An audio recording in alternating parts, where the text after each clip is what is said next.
My name is Joseph. I have two questions to ask. Why all the Muslims men are allowed to marry for 4 women? And the second one is, how can you prove that Jesus was not crucified? Brother, there's two questions. Brother, are you a Christian? I am. Brother, there's two questions. That why does Islam permit a man to have up to 4 wives? Why does Islam permit a man to have more than one wife?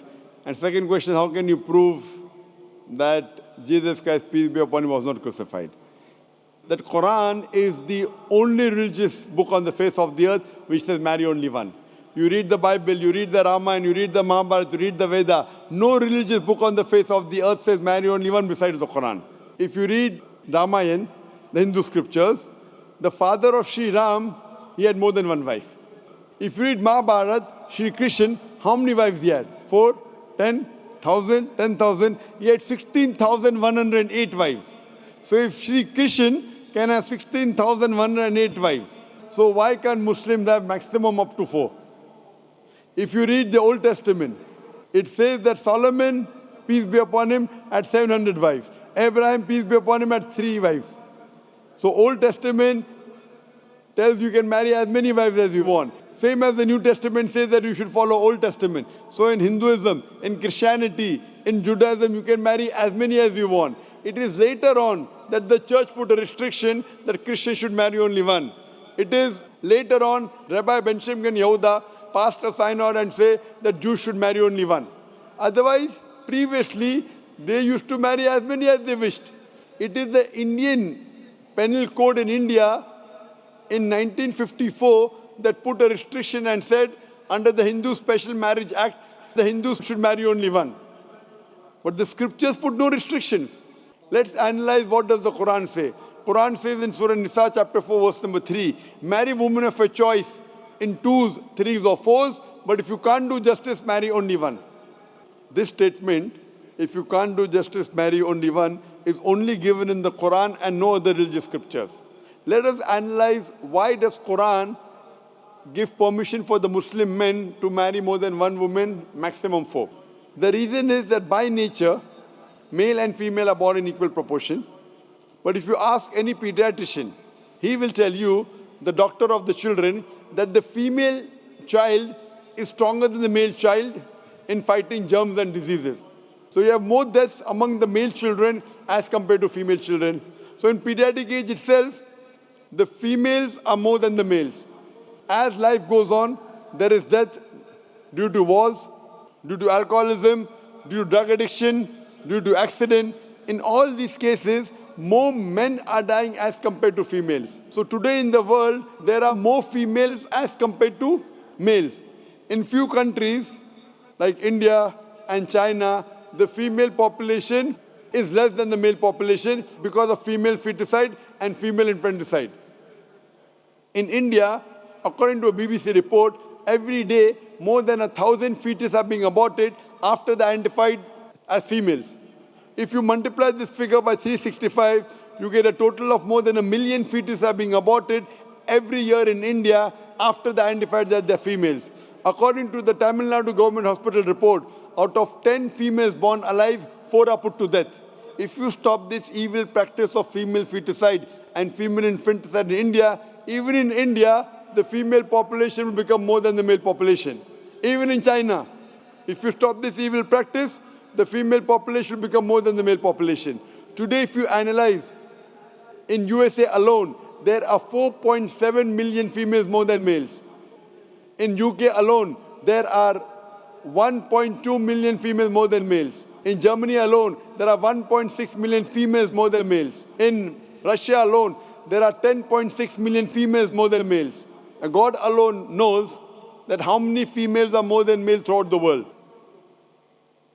If I agree with you that one man should only marry one woman, and suppose your sister happens to live in America, or suppose my sister happens to live in USA, and the market is saturated, every man has found a wife for himself, yet there will be 4.7 million females who will not find life partner. And if your sister happens to be one of them, or if my sister happens to be one of the 4.7 million females who have not found a life partner for themselves, the only option for them is that she either marries a man who already has a wife, or becomes public property? Public property, such a harsh word. It is the most sophisticated word I can use. I cannot use a better word. You know, in America, today the statistics tell us, on average, a man has 8 different sexual partners before he settles down with one. Having mistresses in USA is very common. 5, 10, 20, 30, no problem. Having more than one legal wife, it doesn't go down their throat. When a woman is a mistress, she doesn't get her rights. She is dishonored. She is not treated well.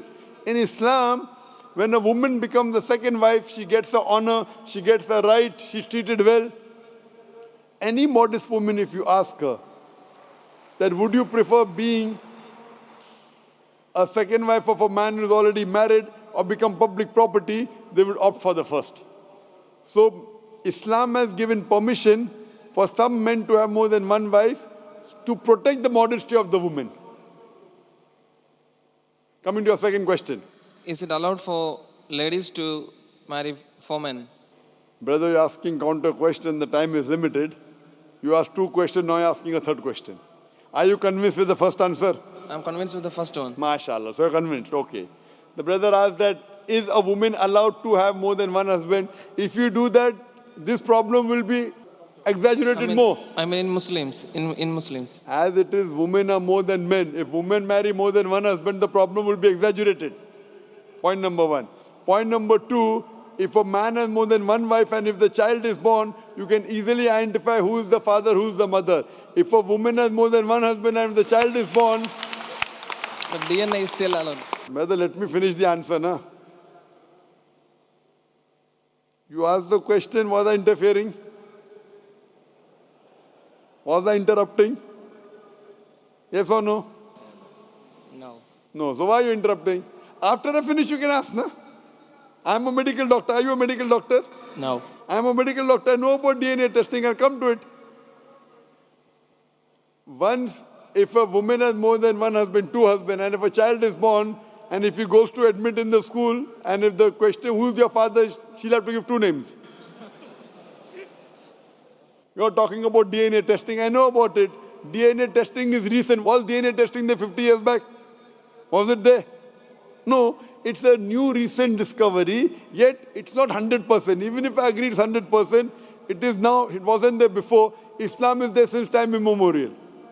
And this is not the only reason.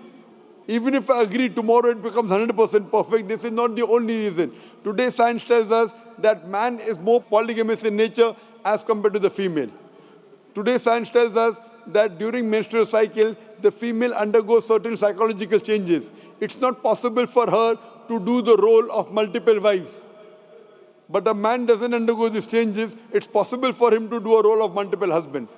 Today science tells us that if a man has multiple sexual partners and all are faithful, there is no problem. But if a female has multiple sexual partners and all are faithful, there are chances of sexually transmitted diseases to emerge. And that disease will go back to the male partner. So medically, it is not acceptable that a female has multiple partners, but medically and scientifically, it's acceptable that a male can have multiple partners.